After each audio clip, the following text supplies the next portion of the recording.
I always say nothing ever lives up to the hype except the National Football League. And I love the way they're so serious. It's always, whenever anybody has anything to do with the National Football League, when they refer to it, they only refer to it as the National Football League because it's so serious.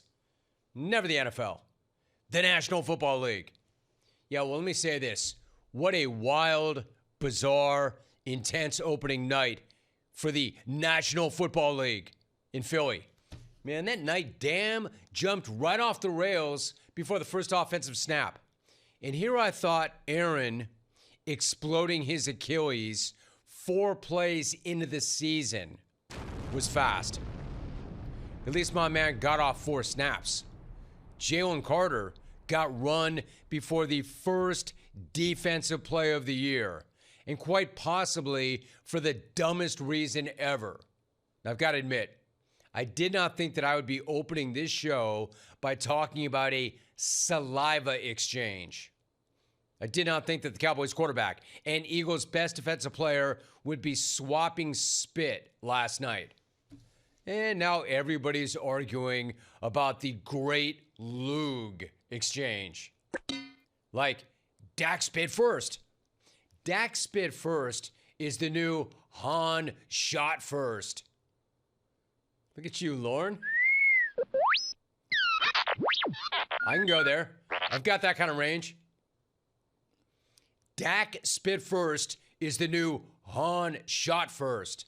Like, there's a ton of people out here, mostly Eagle fans, screaming on social media, Dak spit first, Dak spit first. Therefore, Jalen Carter is exonerated.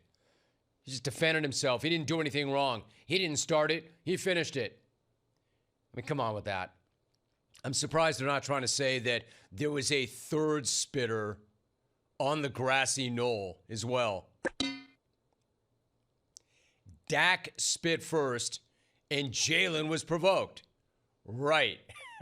Exactly. No kidding, he was provoked. Provoked into doing one of the dumbest things ever. Being provoked does not justify getting hooked and getting run before the first snap of the season. And spitting on the ground is not the same as spitting on a dude, obviously. I mean, what was Jalen Carter even doing wandering on the wrong side of the line of scrimmage and hovering around the Cowboys huddle? Yeah, so Dak hawked one in his general direction. It doesn't make it all right to step up and hawk one not only at his general direction, but at his general jersey and on it, directly on Dak, which is what he did. Jalen Carter, at that point, may as well have hawked a Lug on the entire team. He might as well have hawked a Lug on the entire banner reveal that they knew nothing about. He may as well have hawked a Lug on the entire city of Philadelphia. I mean, that's how dumb that was. That's how selfish that was. That's how immature that was. You know the perfect way to describe it? Less thinking, except this time, less thinking. Less thinking. Actually was no thinking.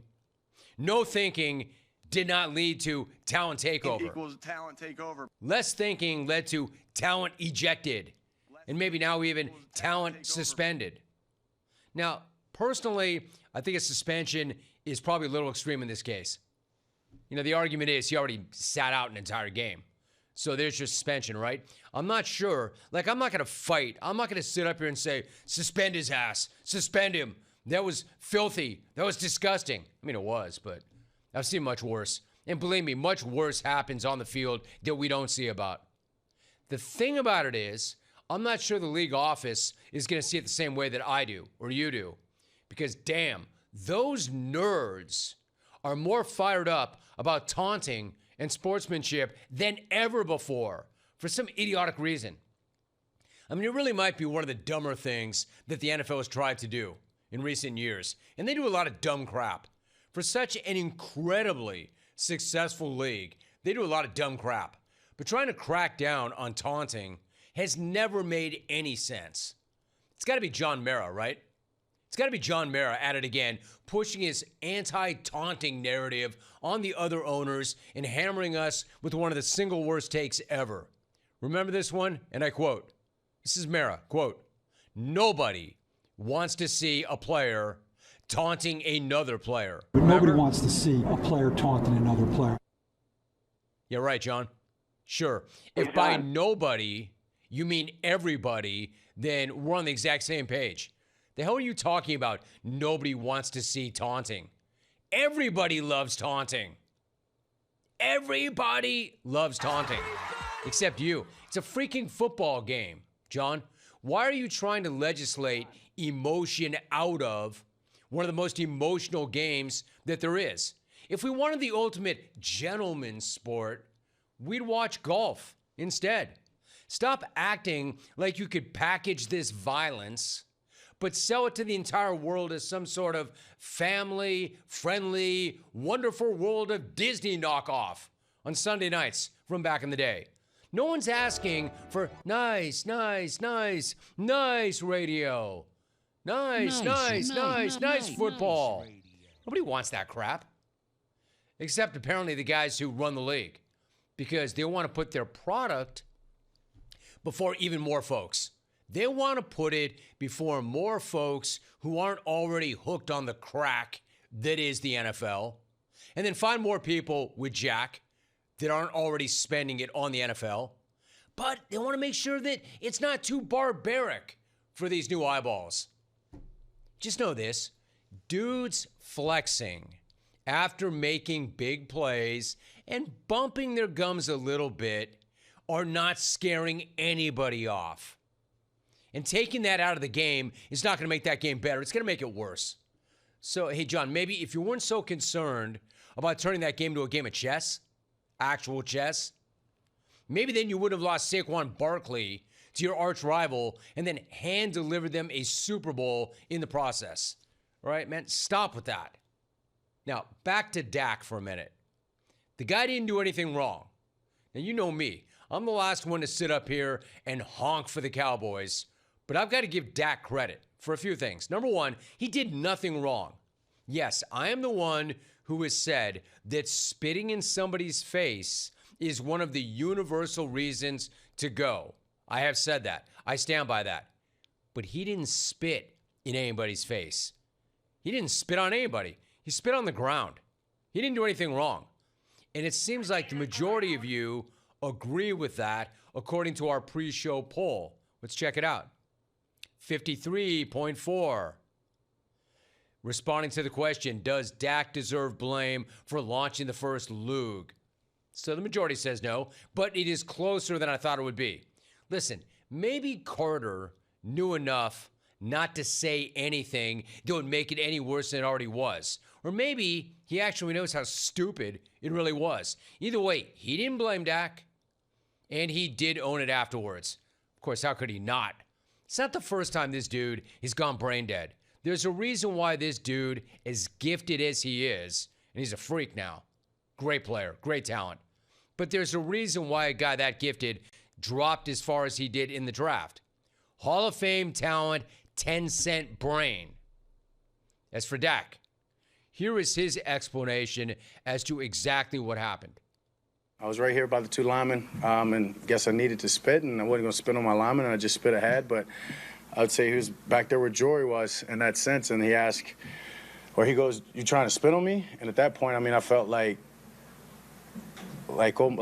he was insulting me. Like I wouldn't spit on somebody. I'm damn sure not trying to spit on you. Like we're about to play a game. I'm wondering why you're trying to mess with the rookie. And so when I stepped through, I actually said the words like, "What the hell would I? Excuse me, but I'm probably even more colorful. What would I need to spit on you for?" And he just spit on me in that moment. I buy that. Like, that's why I don't blame Dak for any of that. To his point. Well, come on, man. Why would I spit on you? I wouldn't spit on another man. It's not what I was doing. You know, why were you talking to my rookie? But no, I was not looking to spit on you. Why are you asking me that? So that's why when I posted last night, if you go back to my post, I posted the following last night, and when I did it, in that very minute, I was talking about the game itself, but it also applies to the Lug. Quote, can't blame this one on Dak. That's what I posted last night. I was talking about the loss because he played well. He played really well. Dak definitely was not whack last night. Dak balled out. I'm not sure Dak could have played any better or looked any better than he did. You can't blame Dak for that loss. But I'll tell you who you can blame. CeeDee Lamb. You can blame CeeDee Lamb because if CeeDee catches the damn ball, the Cowboys win the damn game. And by the way, has Jera traded Butterfingers yet? Way to catch the ball, bro. It's only your whole damn job. 4 drops on opening night? 2 on that final drive? My guy. The game was on the line. CD, somehow you hurt the Cowboys more than Jalen Carter hurt the Eagles last night. Hit him in a bad spot. His hands. Hit him in a bad spot between the numbers. Ouch, CD. But then again, as much as I like him and respect him, that's not the first time we've seen him do that. Of course, not a banner night on the other side for A.J. Brown either. Not that it's A.J.'s fault, but, I mean, how do you target this guy once? Once. They won. They did what they had to do. Jalen Hurts made good decisions with his legs, even the ball. But how do you push it downfield once to A.J. Brown against that secondary? The hell is that? Like, I'm not here to crush Jalen Hurts because he did make the right decisions and he was devastating with his legs. Not that everybody didn't know that that was coming other than Matt Eberflus. Yo, Ebs, are you trying to work your way to the college game? You're going to be there before you know it.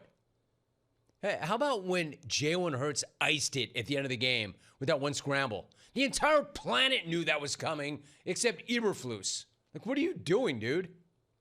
Anyway, the passing attack for Philadelphia, not exactly lethal last night.